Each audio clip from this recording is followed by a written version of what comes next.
الحمدللہ، اللہ تعالیٰ کا لاکھ لاکھ شکر ہے کہ مالک الملک نے اپنی یاد کی توفیق اور موقع عطا فرمایا۔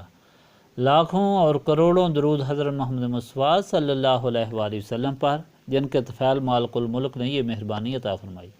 سامعین کرام، اللہ تعالیٰ نے قرآن پاک میں ارشاد فرمایا، اعوذ باللہ من الشیطان الرجیم، بسم اللہ الرحمن الرحیم۔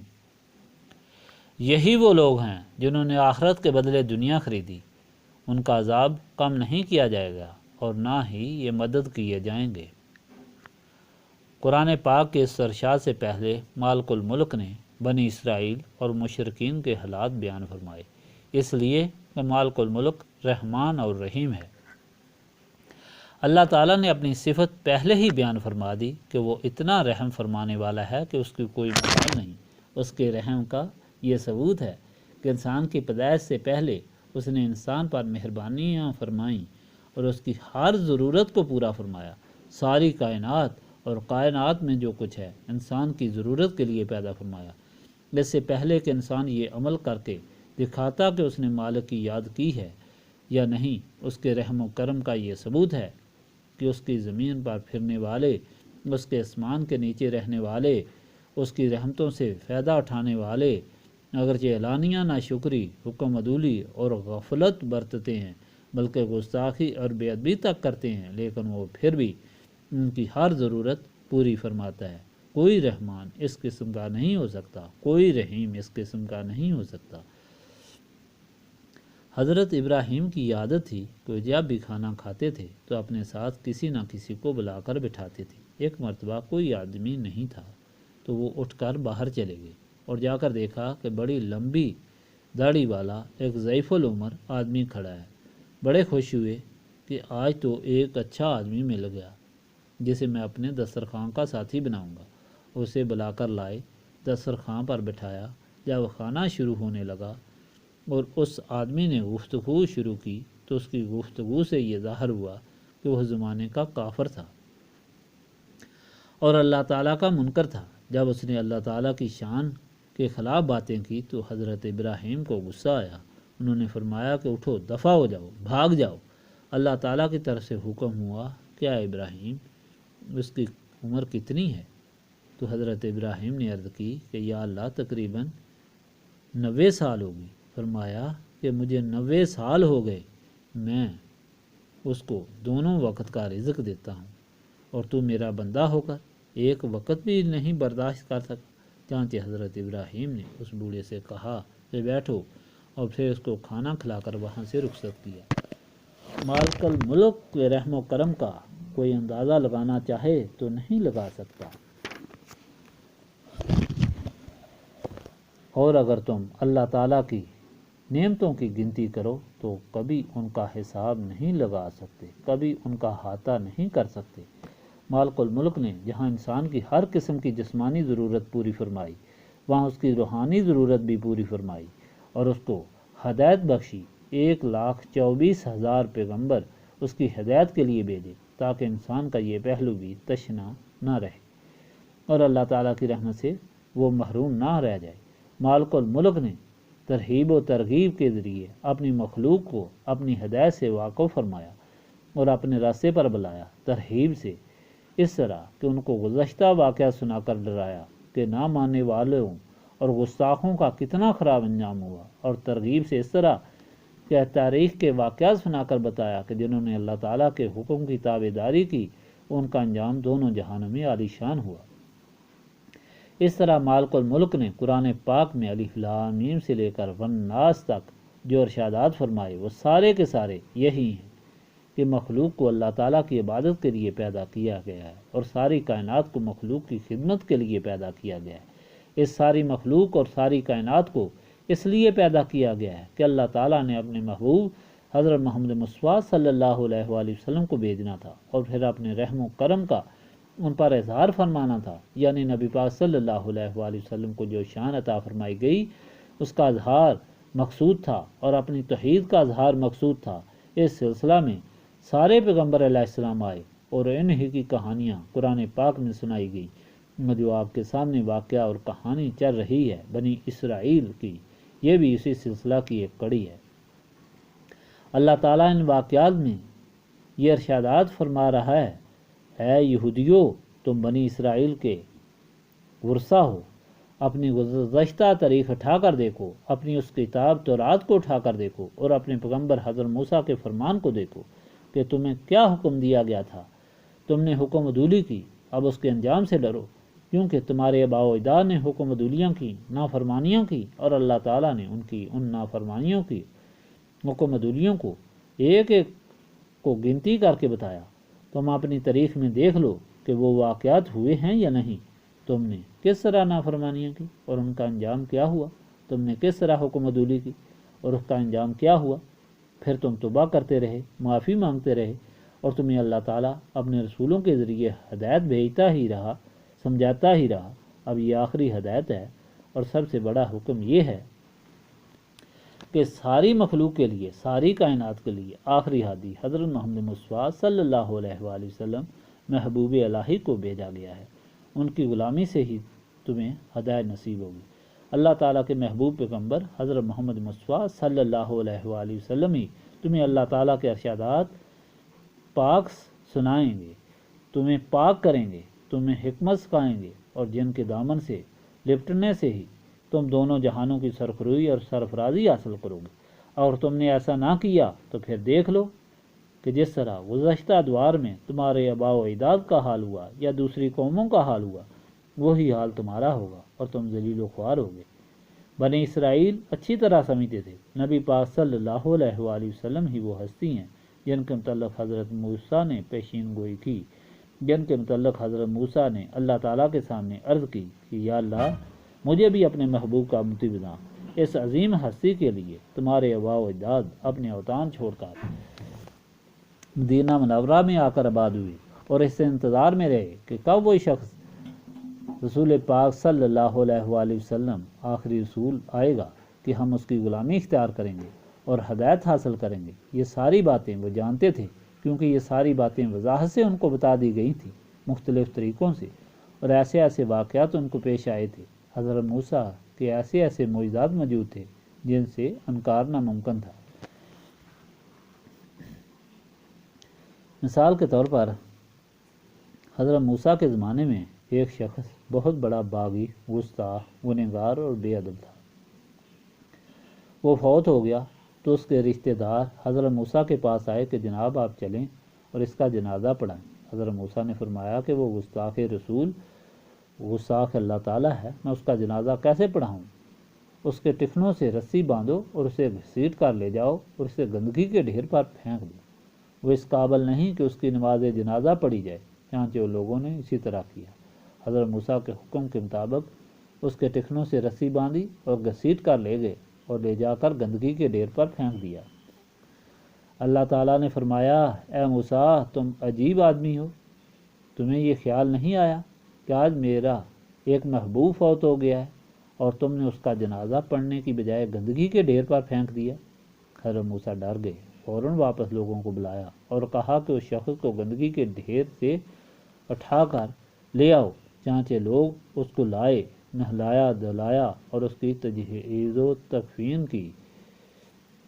حضرت موسیٰ نے اس کا جنازہ پڑھایا اور پھر آپ اللہ تعالیٰ کی بارگاہ میں حاضر ہوئے، جا کر عرض کی، یا اللہ، یہ کیا ماجرا ہے؟ وہ شخص تو بہت بے ادب اور گستاخ تھا۔ اللہ تعالیٰ نے فرمایا کہ میں علیم اور بصیر ہوں، میں سب کو جانتا ہوں، مجھے معلوم ہے وہ کیسا شخص تھا، لیکن تمہیں معلوم نہیں۔ اللہ تعالیٰ نے فرمایا، وہ ایک دفعہ جا رہا تھا اور اس نے راستے میں تورات کی کتاب دیکھی۔ کتاب کو اس نے کھولا تو اس میں محمد صلی اللہ علیہ وآلہ وسلم کا نام لکھا ہوا تھا۔ اس نام سے اس کو محبت پیدا ہوئی، اس نے اس کو چوما اور تورات کو اونچی جگہ میں رکھ دیا۔ اس دن سے میں نے اس کے سارے گناہ معاف فرما دیے اور اسے اپنا محبوب بنا لیا کہ اس نے میرے محبوب صلی اللہ علیہ وآلہ وسلم کی دل سے محبت کی۔ ان سارے واقعات کی بنا پر بنی اسرائیل اچھی طرح واقف تھے کہ اللہ تعالیٰ کے یہ وہی رسول ہیں جن کے متعلق اللہ تعالیٰ نے اتنی تاکید کی، اتنے فرمان نازل فرمائے، اتنے رسول بھیجے اور ان کے ذریعے سمجھایا۔ اب وہ آ گئے ہیں، اب ہمیں ان کی غلامی اختیار کرنی چاہیے۔ لیکن شیطان اور نفس جو انسان کے دشمن ہیں، انہوں نے عین موقع پر بھی انہیں ورگلایا اور یہ آخری اور بڑی حکم عدولی ان سے یہ کرائی کہ بجائے نبی پاک صلی اللہ علیہ وآلہ وسلم کی غلامی اختیار کرنے کے انہوں نے حضور پاک صلی اللہ علیہ وآلہ وسلم کی بعثت سے ہی انکار کر دیا، صرف اس حسد کی بنا پر کہ نبی پاک صلی اللہ علیہ وآلہ وسلم بنی اسماعیل سے کیوں آئے، بنی اسرائیل سے کیوں نہیں آئے، یعنی ان کی اپنی قوم سے کیوں نہیں آئے۔ پھر اس لیے بھی یہ لوگ رسول پاک صلی اللہ علیہ وآلہ وسلم پر ایمان نہ لائے کہ ان کے علماء نے انہیں گمراہ کیا، کیونکہ وہ علماء دنیا کا مفاد اور دنیا کے فائدے چاہتے تھے، اور انہیں یہ خطرہ تھا کہ اگر لوگ ایمان لے آئے تو ہم نے لوگوں کو جو ناجائز اور غلط طریقے سکھائے ہوئے ہیں، غلط مسائل بتائے ہوئے ہیں، عمرہ کی مدد کر کے ہم نے جو غربا کو دبایا ہوا ہے، یہ سارے دنیاوی فائدے، یہ ساری دولتیں ہم سے چلی جائیں گی۔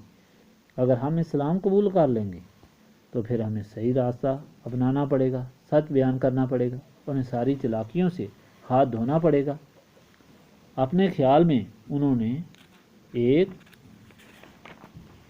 بہت بڑی تجارت کی۔ ان کا خیال تھا کہ کوئی بات نہیں، اگر ہم نے اللہ تعالیٰ کے رسول سے انکار کیا تو اس خاطر کیا کہ ہمارے بہت سے دنیاوی فائدے ہیں، اور جہاں تک آخرت کا سوال ہے تو ہم انبیاء کی اولاد سے ہیں، جب ہم مر جائیں گے تو ہم کو عذاب صرف چند دن ہوگا، اتنا کہ جتنا ہمارے آباء و اجداد نے بچھڑے کو پوجا تھا۔ ہمارے آباء و اجداد میں جو نبی گزرے ہیں، رسول گزرے ہیں، وہ ہماری مدد کو پہنچ جائیں گے، ہمیں اس عذاب سے نکال دیں گے اور جنت میں لے جائیں گے۔ وہ سمجھتے تھے کہ ہم نے بہت اچھی تجارت کی، بہت اچھا سودا کیا، لیکن اللہ تعالیٰ یہاں ارشاد فرما رہا ہے، یہی لوگ جنہوں نے آخرت کے بدلے دنیا خریدی یہی خسارے میں ہیں، اور انہوں نے بڑا غلط سودا کیا، یہ بہت بڑے گھاٹے میں چلے گئے، ان کو بہت بڑا نقصان ہوا، یہ تو اتنے عذاب میں گرفتار ہوں گے، پس نہ تو ان کے عذاب میں تخفیف کی جائے گی اور نہ ان کی کہیں سے مدد ہوگی۔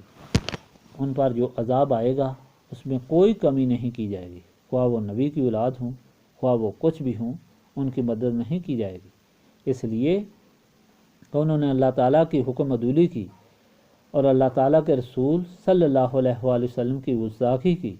انہوں نے جو تجارت کی ہے، بڑی گھاٹے والی تجارت کی ہے، انہوں نے اپنے لیے تباہی اور بربادی کو دعوت دی ہے۔ اللہ تعالیٰ یہ بیان فرما کر نبی پاک صلی اللہ علیہ وآلہ وسلم کے غلاموں کو تسلی دے رہا ہے، کیا میرے محبوب صلی اللہ علیہ وآلہ وسلم کے غلاموں، یہ سمجھ لو کہ تم ہی فائدے میں رہے جنہوں نے دنیا کے بدلے آخرت خریدی ہے۔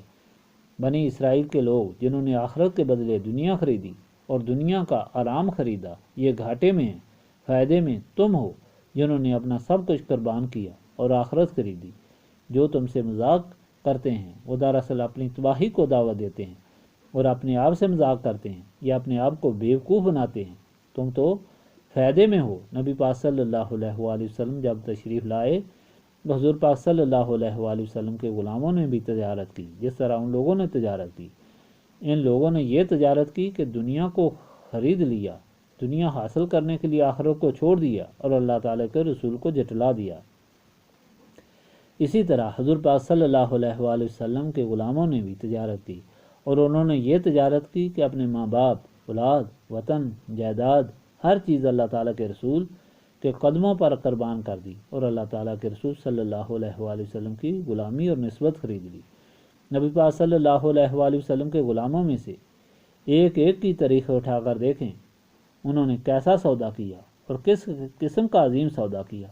حضرت بلال کی زندگی کو دیکھیں کہ جب انہوں نے اللہ تعالیٰ کے رسول صلی اللہ علیہ وآلہ وسلم کی غلامی اختیار کر لی تو وہ ایک ذلیل کافر کے قبضے میں تھے، ان کے غلام تھے، وہ انہیں رسیاں باندھ کر آگ کی طرح تپتی ہوئی ریت پر لٹاتا تھا اور آگ کی طرح پتھر گرم کر کے ان کے سینے پر رکھتا تھا، پھر کوڑے مار مار کر ان کی چمڑی ادھیڑتا تھا اور پھر ان کو ریت کے اوپر گھسیٹتا تھا، پھر پوچھتا تھا کہ اب تم وہ دین چھوڑو گے؟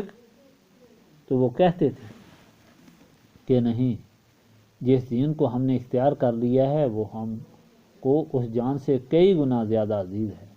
حضرت زرار کو کفار نے کہا کہ اگر تم نے اس دین کو نہ چھوڑا تو ہم تمہیں وہ سزا دیں گے کہ دنیا دیکھے گی۔ انہوں نے کہا کوئی پرواہ نہیں، یہ جان قربان ہو چکی ہے، سب کچھ قربان ہو چکا ہے، یہ سودا ہم کر چکے ہیں، اب اس سودے کو بدلنے والے نہیں۔ کفار اکٹھے ہوئے اور حضرت ضرار کو پکڑا، ان کا ایک حصہ ایک گھوڑے کے ساتھ باندھا اور دوسرا دوسرے گھوڑے کے ساتھ باندھا اور دونوں گھوڑوں کو مخالف سمت پر دوڑایا۔ نتیجتاً ان کے دو ٹکڑے ہو گئے، لیکن انہوں نے اللہ تعالیٰ کے رسول صلی اللہ علیہ وآلہ وسلم کی نسبت اور غلامی کو نہ چھوڑا۔ حضرت سمیہ اسلام کے راستے میں پہلی خاتون ہیں جو اللہ تعالیٰ کے راستے میں شہید ہوئیں۔ ابو جہل کی کنیز تھیں۔ ابو جہل نے کہا کہ تمہارا بہت برا حشر کروں گا، تم اس دین کو چھوڑ دو۔ انہوں نے بھی یہی جواب دیا کہ میں جان تو دے سکتی ہوں مگر اللہ تعالیٰ کا راستہ اور اس کے رسول حضرت محمد مصطفیٰ صلی اللہ علیہ وآلہ وسلم کا دامن نہیں چھوڑ سکتی۔ عورتیں کتنی کمزور دل ہوتی ہیں، لیکن اس شیر دل خاتون نے، جس کی عفت اور عصمت پر ساری دنیا قربان ہے، اس نے کہا کہ ذلیل تم کیا کہتے ہو، یہ زندگی رسول پاک صلی اللہ علیہ وآلہ وسلم پر قربان ہو چکی ہے۔ اس ذلیل اور ظالم نے نیزہ حضرت سمیہ کی شرمگاہ میں زور سے مارا کہ ان کو شہید کر دیا۔ انہیں یہ شرف حاصل ہوا کہ وہ اسلام میں سب سے پہلی خاتون ہیں جو اللہ تعالیٰ کے راستے میں شہید ہوئی۔ سامعین کرام، دیکھیں کہ بنی اسرائیل نے کیا سودا کیا اور رسول پاک صلی اللہ علیہ وآلہ وسلم کے غلاموں نے کیا سودا کیا۔ یہ سارا واقعہ اللہ تعالیٰ قرآن پاک میں ہماری ہدایت کے لیے بیان فرما رہا ہے کہ لوگو سمجھ لو، اچھے طریقے سے سمجھ لو، تاریخیں اٹھا کر دیکھو، گزشتہ واقعات کو دیکھو۔ اللہ تعالیٰ کی کتاب پر اگر ایمان لے آئے ہو تو اس کتاب کو پڑھ کر دیکھو، اس سے سبق حاصل کرو کہ سودا وہی سودا ہے جو آخرت کا سودا ہے۔ آخرت کا سودا یہ ہے کہ رسول پاک صلی اللہ علیہ وآلہ وسلم کے قدموں پر تمہیں اپنا سب کچھ قربان کرنا ہے، اور سب کچھ قربان کر کے تم نے کیا چیز خریدنی ہے؟ تم نے نسبت رسولی صلی اللہ علیہ وآلہ وسلم خریدنی ہے، رسول پاک صلی اللہ علیہ وآلہ وسلم سے تعلق خریدنا ہے۔ یہ تعلق ہی ایک ایسی چیز ہے، ایک ایسی طاقت ہے، ایک ایسی دولت ہے، ایک ایسی روشنی ہے جو تمہیں صراط مستقیم پر قائم رکھے گی، ورنہ شیطان، نفس، مخلوق، اقربا، دنیاوی خواہشات، دولتیں تم کو ضرور کسی مقام پر پھسلا دیں گی، لیکن جب یہ روشنی تمہیں حاصل ہوگی تو اس روشنی سے جب تم دیکھو گے تو تمہیں سب دنیا حقیر چیز معلوم ہوگی۔ تمہیں نبی پاک صلی اللہ علیہ وآلہ وسلم کا یہ فرمان معلوم ہوگا، دنیا مردار ہے اور اس کے چاہنے والے کتے ہیں، تم کتا بننا گوارا نہیں کرو گے اور دنیا کو تم تھوک دو گے۔